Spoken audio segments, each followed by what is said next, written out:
Welkom bij Scheldemondig. Mijn naam is Jan Rubbens, presentator. En wij nodigen mensen uit met passie. En vandaag is aangeschoven Ruud Lee. Ruud, van harte welkom. Dankjewel. Ik heb vernomen dat je passie hebt over fossielen. Fossielen, wat zijn dat eigenlijk?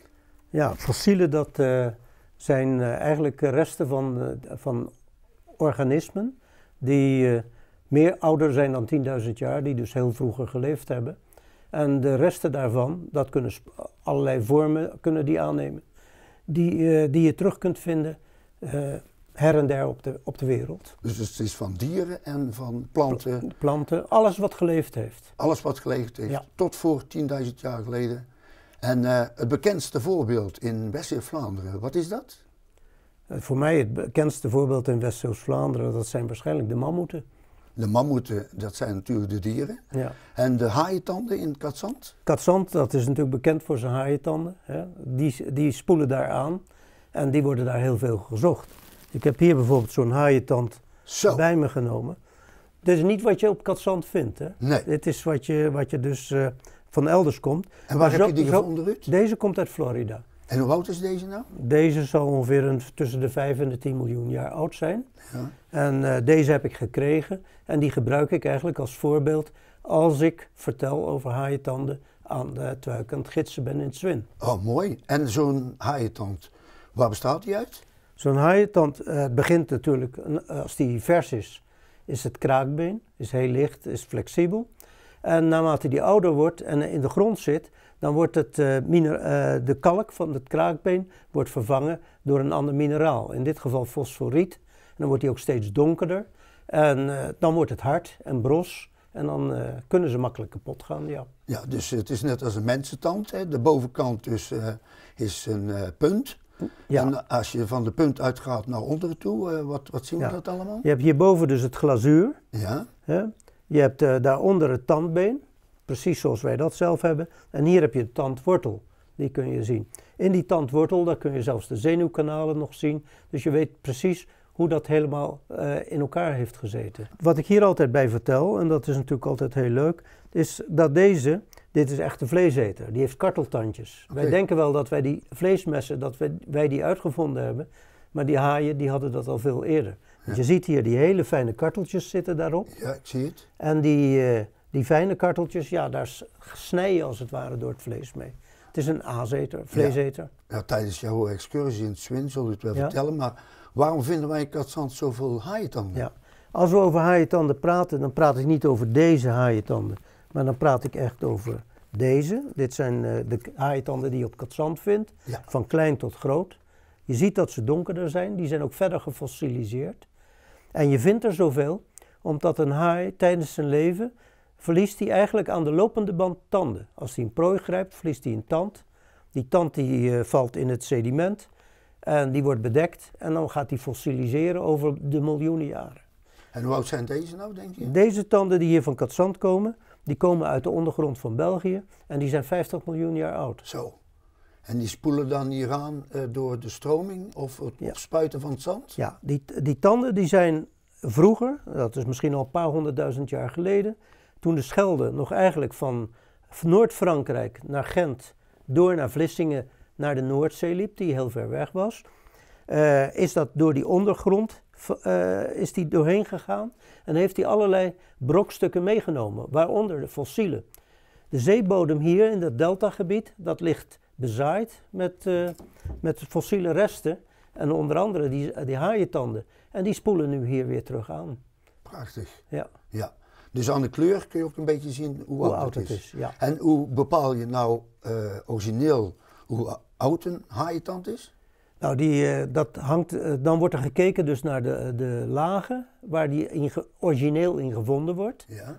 En die lagen die kunnen ze dus aan allerlei radioactief verval kunnen ze bepalen hoe oud dat is. Plus of min 1 miljoen jaar of een half miljoen jaar. Maar dat kunnen ze heel nauwkeurig tegenwoordig. Oh, mooi. Nou, dus behalve de haaientanden zijn er nog meer fossielen die je kunt laten zien? Zeker. Als ik voor mezelf kijk, dan vind ik de zwinwachters. We hebben hier zwinwachters. Ik heb hier 2 bij me. Even wachten. Waarom zwinwachters? Wij noemen dit zwinwachters, omdat ze als poppetjes eigenlijk allerlei vormen hebben, worden ze in het zwin gevonden. Oh. Maar dit zijn eigenlijk de zandsteenlagen die uit de bodem van Vlaanderen gespoeld zijn. En de zeebodem ligt hiermee bezaaid. Ja. En in die zandsteenlagen, je vindt ze dus zonder fossielen. Daar zie je keurig netjes de laagjes van het zand opgebouwd. Ja. Van het sediment, hoe dat Maar gevormd in is. je rechterhand zie ik... Maar wat ik hier in mijn rechterhand heb, is zo'nzelfde zwinwachter met een schelp daarin. Zo, interessant zeg. Een torenschelp, ja. Ja. En verder nog schelpen? Ja, ik heb hier nog een heel stel meegenomen. Ja. Allerlei bijzondere dingen. Ik heb er hier een, dat is ook wel heel bijzonder. Dat lijken gewoon bolletjes, ja, bolletjes grind. Maar dat zijn eigenlijk sponsjes. En die zijn net zo oud als die haaientanden. Die zijn dus net zo oud als die haaientanden die ik hier heb. Ja. En als die zwinwachters. Dus 50 miljoen jaar. Zo. En als je deze met een microscoop bekijkt, of een loep, dan kun je hier de sponsnaaltjes daar nog in terugvinden. En sponsjes, dat zijn eigenlijk diertjes? Sponsen is een kolonie van eencelligen die samen één organisme vormen, ja. Oké, en hoe komt dan die verbinding tot stand van die sponsjes? Die groeperen samen en die bouwen zich als één organisme op. Een spons heeft namelijk ook de eigenschappen, als je een recente spons neemt, als je die door een zeef perst, dan splits je hem in de cellen. Ja. En als je dat in een tijdje laat zijn, dan groeperen die cellen weer samen en vormt dat samen weer een spons, zoals de badspons. Gaat dat door siliciumverbindingen of zo? Nee. Oh, niet. Die sponsen, dat is dus gewoon de keratine is dat eigenlijk, het medium. Een soort gel? Nou, het is een soort, ja, het is iets zachter dan haar, bij wijze van spreken. Okay. Of van je nagels. Ja. Die vormen de celwanden. En hoe oud was deze nou, zei je? Deze is ook 50 miljoen jaar oud. En die komt ook uit het zwin? Ja, die komen ook uit het zwin. Oh ja, en nog meer verrassingen? Ik heb hier bijvoorbeeld dat is ook wel grappig, dat noemen wij ook fossielen. Ja. En dat ziet eruit als een pijpje eigenlijk in het sediment. Ja, dat is mooi, dat regeltje. Hè? Maar dat is eigenlijk een sporenfossiel. Dus dat is een spoor. Dat is niet meer het rest van het dier zelf. Dit is een rest van een dier. Ja. Dit is een spoor van het fossiel. Die heeft dus een gat gegraven in de grond, daar een holletje, waar die worm of dat krabbetje in gezeten heeft. Ja. En op een gegeven moment is dat holletje weer volgeslipt met een ander sediment. Ja. En is dat als het ware versteend en heb je dus een sporenfossiel.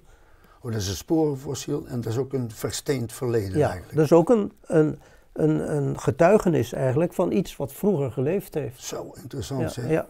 En hier heb ik nog wat. Ik heb hier deze zwinkokkel. Die komt niet van het zwin af. Deze komt uit de ondergrond van Vlaanderen. En die zijn door de oude Schelde vroeger naar het zeebekken gespoeld. En die liggen op de bodem eigenlijk. En die zijn verrold en verspoeld. En als je dat doet, als dat gebeurt, dan vind je ze dus verbrokkeld, kapot op het strand. En in dit geval zitten daar dus allemaal gaten in van boersponsen die daarin geleefd hebben. En als je geluk hebt, vind je een kleintje die je dus zo kunt vinden. Hoe groter een schelp is, hoe meer die getransporteerd is, hoe meer die kapot gaat. Dus de kleintjes kun je nog wel gaaf vinden. Dat is wel leuk, ja.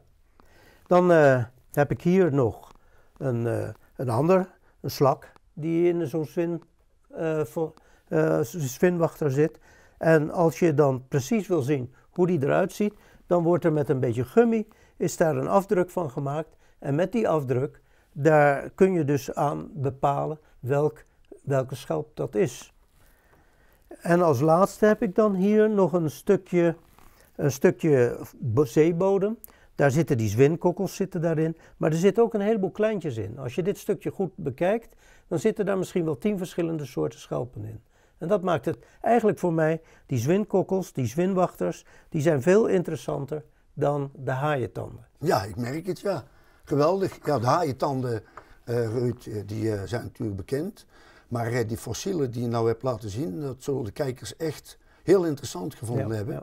Maar het is een uitzending over passie. Ja. Ruud, hoe ben je nou aan deze passie gekomen? Nou, van jongs af aan ben ik altijd al met de natuur bezig geweest. En waar ben je geboren? Ik ben in Den Haag geboren. Aan het strand? Aan het strand, bijna aan het strand. Ja. Dus als klein manneke ging jij altijd naar het strand toe en... Nou, dat is na een jaar of toen ik 6 jaar was. Ik heb eerst de 6 jaar in Indonesië gewoond. Oké. Maar toen ben ik weer terug naar Den Haag gekomen. En ik speelde altijd aan het strand en in de duinen. En in het begin ging je vogels kijken. Dus En echte natuur. Dus, De echte ja? natuur. En daarna ging je schelpen verzamelen. En die schelpenverzameling werd wat groter. En toen ik hier na mijn diensttijd in Zeeuws-Vlaanderen terecht kwam, Ja. toen ben ik eigenlijk in aanraking gekomen met de fossiele haaientanden, die je dus kunt vinden op het Zwin. En paste dat ook in je studie? Welke studie heb jij gedaan? Nee, ik heb scheikunde gestudeerd. Nou, heeft toch ook iets te maken met... Nou, dat is je beroep om geld te verdienen. Oké. En maar het dit andere is voor je liefhebberij. Dat is passie. Ja. Ja. En ik ben daar eigenlijk altijd al die jaren, dus nu al meer dan 40 jaar mee bezig geweest hier in Zeeuws-Vlaanderen. Nou, dat is passie. Ja. En ben je dan ook bij een vereniging aangesloten? Ja, ik was eerst, hadden we Kring GEA, dat is geologische activiteiten. En de kring is van Zeeuws-Zeeland? Zeeuws-Vlaanderen. Zeeuws-Vlaanderen. En daar ben ik 15 jaar voorzitter geweest. Oké. En later ben ik, ik was toen in die tijd ook al lid van de werkgroep Geologie van het Koninklijk Zeeuws Genootschap der Wetenschappen, een hele mond vol. En waar zit die? Die zit in Middelburg. Oké. En daar ben ik nog steeds lid van die vereniging. En dan ben ik ook nog lid van de Belgisch Paleontologische En Vereniging. wat betekent dat? Paleontologie, dat is de leer van het oude leven. Oh, mooi. Dus dat gaat dus over fossielen eigenlijk. Ja. En daar ben ik dus altijd al die jaren mee actief geweest. En dus behalve dus lid van die verenigingen, doe je ook excursies, heb je verteld? In het Zwin? Ja, ik geef voor het Zeeuwse landschap geef ik in het Zwin excursies 2 keer per jaar, een fossiele excursie. En wanneer zijn die? April en oktober altijd. Ja. En dat doe ik specifiek gericht op fossielen. Ik gids ook als natuurgids, maar dat is dan Dat zijn echte mijn fossiele specialiteit. excursies. Ja. En natuurlijk alle kinderen die hier belangstelling voor Ja. hebben, zijn met de vader en moeders en opa's en oma's van harte welkom. Ja, maar de groep is wel beperkt, want meer dan 30 man kan ik moeilijk handelen natuurlijk. Nee. Oké. Ja. Dus behalve die excursies, doe je nog meer dingen op het gebied van fossielen? Ja, we zijn dus als vereniging heel actief geweest. 2 jaar geleden hadden we ons 50-jarig jubileum van de werkgroep Geologie in Middelburg. Hè? Ja. En wij hebben toen dit boek uitgegeven. Oké. En dit is eigenlijk een heel handig boekje. Mag ik even weten, hoe heet het boek? Het boek heet Zeeuwse strandfossielen. En het is dus uitgegeven door dat genootschap, Door de werkgroep van het genootschap. van het ja. genootschap. En wij hebben dit speciaal uitgegeven, door onze eigen leden hebben dit bij elkaar geschreven. En hier staan eigenlijk alle fossielen die je kunt vinden aan de Zeeuwse stranden, de meest voorkomende, die zijn hierin goed beschreven. En het is dus een heel, als je dat boekje ziet, je ziet het, Ja, dat is ik zie heel het, erg overzichtelijk en heel duidelijk. Dus iemand die echt gericht Zeeuwse strandfossielen wil bestuderen, is eigenlijk toch dat wel is dit nodig een dat aanrader. je dit boek koopt. Zeker, dat is een aanrader. Aanrader. En waar zijn ze te bekomen? Het boek is te verkrijgen, het wordt te koop aangeboden in de drukkerij, de boekhandel in Middelburg op de markt. Ja. En ook via bol.com is het te verkrijgen. Oké, dus via de Ja. computer kunnen ze het ook vinden. Zeeuwse strandfossielen. Oké, goed zo. En heb jij nog een ambitie of een droom voor de komende jaren? Nou, eigenlijk niet. Ik ben omgeswitcht. Mijn huis is vol. Ik heb veel verzameld, 40 jaar lang. Ja. En Mag dan ik is het vragen, vol. waar ben je allemaal geweest? Ik ben eigenlijk op alle werelddelen geweest. Ik ben in Indonesië geweest. Ik ben Florida ben je in Florida ben ik geweest. Ik ben in Australië geweest. In Thailand ben ik geweest. Afrika ben ik geweest. Ik ben dus op heel veel plaatsen in de wereld geweest om te verzamelen. Maar ook in Europa. Frankrijk, Engeland, Duitsland. En daar heb je allemaal verzamelingen van. En wat doe je nou met die verzamelingen, behalve in je huis Nou, opslaan? je probeert de mooie eruit te sorteren. Ja. En dan probeer je de namen erbij te zoeken. En te studeren in de boeken. Om precies te weten wat het is en wat voor diersoorten het allemaal zijn. Wat me nou enorm leuk lijkt, als je nou jong bent en je wil Ja. een spreekbeurt houden. Ja, Kan dat? zeker. Met hulp van jou? Ja, ik heb mijn kleindochters heb ik ook daarin nog geholpen, ja. Nou, dat lijkt me Ja, formidabel ja, om je kennis, je kunde, je passie door te geven aan je kinderen en kleinkinderen. Oké. Daar doen we het voor. Daar doen we het voor. Hè? Ja. Ruud, mag ik jou hartelijk danken. Het was voor mij een waar genoegen. Ik heb echt met mijn mond vol haaientanden gestaan, om zo maar eens te zeggen, wat je allemaal naar voren gebracht hebt. En ik denk dat de kijkers met mij heel veel kijkgenot hebben. En zullen we daar even in die camera kijken daar. En mensen, veel kijkgenot. En Ruud, nogmaals, hartelijk dank. Graag gedaan. Graag gedaan, hè.